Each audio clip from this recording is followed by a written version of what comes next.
बिस्मिल्लाहिर्रहमानिर्रहीम। FSC biology part 2 chapter number 20 chromosome and DNA। आज हमने करना है कि DNA कैसे इनकोड करते हैं प्रोटीन के स्ट्रक्चर को। 1953 में इंग्लिश बायोकेमिस्ट थे फ्रेडरिक सेंगर। उन्होंने डिस्क्राइब किया था complete sequence of amino acids of insulin, यानी कि इंसुलिन की अमाइनो एसिड्स की क्या अरेंजमेंट है। हमें पता है कि इंसुलिन में अमाइनो एसिड जो हैं वो 2 स्ट्रिंग में अरेंज होते हैं।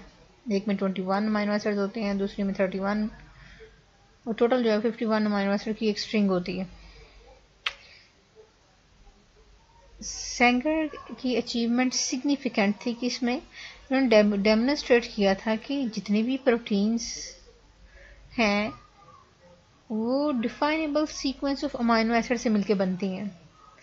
ये बताया था उन्होंने कि जितने भी इंजाइम्स हैं और प्रोटीन्स हैं ये दोनों जो हैं वो स्ट्रिंग ऑफ अमाइनो एसिड पे कंसिस्ट करते हैं, और अमाइनो एसिड की ये स्ट्रिंग जो होती है वो स्पेसिफिक होती है डिफाइंड ऑर्डर में। यानी कि इस स्ट्रिंग में अगर अमाइनो एसिड जो अरेंज होते हैं उन अमाइनो एसिड को अगर एक भी अमाइनो एसिड को रिप्लेस कर दिया जाए तो उसका स्ट्रक्चर, जिस तरह इंसुलिन का स्ट्रक्चर जो है वो अफेक्ट हो जाएगा और उसका फंक्शन जो है वो चेंज हो जाएगा।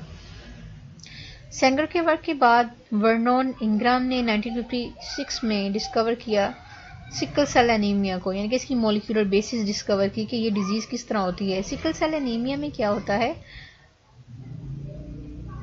हीमोग्लोबिन जो कि हमारे ब्लड सेल्स हैं जो कि ऑक्सीजन कैरी करते हैं, बाइकनकेव स्ट्रक्चर होता है नॉर्मल। सिकल सेल एनीमिया में उसका स्ट्रक्चर जो है वो डैमेज हो जाता है। उसकी वजह जो है वो प्रोटीन डिफेक्ट होती है। माइनो जब हम इसका एनालाइज किया गया स्ट्रक्चर इसके होम में हीमोग्लोबिन का एट द कैम्ब्रिज यूनिवर्सिटी, इन्होंने बताया कि सिकल सेल एनीमिया ये जो डिजीज है इसमें असल में सिर्फ और सिर्फ एक अमाइनो एसिड की चेंजिंग की वजह से, यानी कि glutamic acid to valine, glutamic acid जो है वो रिप्लेस हो जाता है बाय द वेलाइन। एक सिंगल पोजीशन है प्रोटीन के स्ट्रक्चर में, एक अमाइनो एसिड दूसरे अमाइनो एसिड से रिप्लेस हो जाता है, और इसके अलावा वो एलील्स जो कि इस जीन को कोड करती हैं क्रोमोसोम में वो भी स्पेसिफिक होती हैं, और इसी उसकी इनकोडिंग जो है वो चेंज होती है। इनकोडिंग की वजह से वो उसके अमाइनो एसिड में चेंजिंग आती है, उसके प्रोटीन में चेंजिंग आती है, और ये जो डिजीज काज हो जाती है।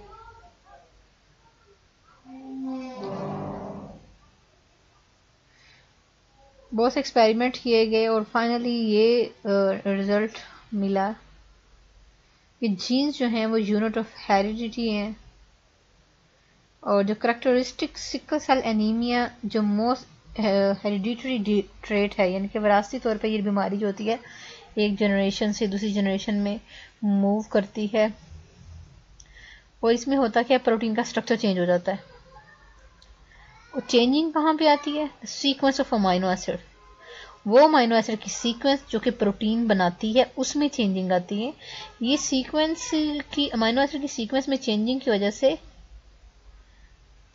इसकी वजह क्या है, न्यूक्लियोटाइड्स। हमें पता है कि हमारा डीएनए जो है वो इसका यूनिट न्यूक्लियोटाइड्स है। न्यूक्लियोटाइड ऑर्डर ऑफ न्यूक्लियोटाइड में चेंजिंग आती है जिससे प्रोटीन की सीक्वेंस में चेंजिंग आती है।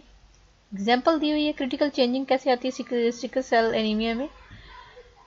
सबसे पहले ये जो इन्होंने इसकी बेस बताई हुई है, यानी कि न्यूक्लियोटाइड की सीक्वेंस में कहाँ पे चेंजिंग आती है, इसमें बेसिस में चेंजिंग आती है। जो डबल हेलिकल स्ट्रक्चर होता है, हमें पता है कि दोनों हेलिक्स जो है आपस में उनमें बेसिस में हाइड्रोजन बॉन्डिंग होती है। थायमीन जो वो टी के साथ, थायमीन के एडेनिन जो है वो थायमीन के साथ जो है वो बेसिस बनाता है। उन्होंने क्या है कि अगर इसकी मॉलिक्यूलर बेसिस देखी जाए, म्यूटेशंस देखी जाए, तो सिंगल जो थायमीन है वो उसमें म्यूटेशन आती है विद एडेनिन, यानी कि एक ये इसकी पोजीशन की कोडिंग की चेंज की वजह से थायमीन जो है वो रिप्लेस होता है एडिनिन की जगह। इसकी वजह से ग्लूटामिक एसिड जो है वो कन्वर्ट हो जाता है वेलाइन में, और जो सीक्वेंस होती है न्यूक्लियोटाइड की जो कि डिटरमिन करती है अमीनो एसिड की सीक्वेंस को, उसको हम बोलते हैं जीन। अब इस जीन में कहाँ पे चेंजिंग आई उसकी?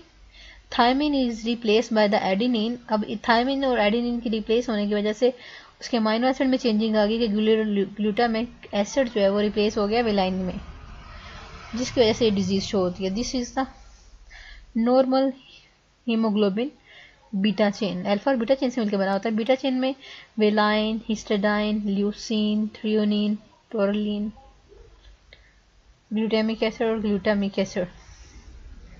सिकल सेल एनीमिया में सिर्फ और सिर्फ एक अमाइनो एसिड के रिप्लेस होने की वजह से उसका स्ट्रक्चर जो है वो लॉस हो जाता है, और ये उसकी मोलिकुलर बेसिस दी गई है। Glutamic acid is replace by the valine.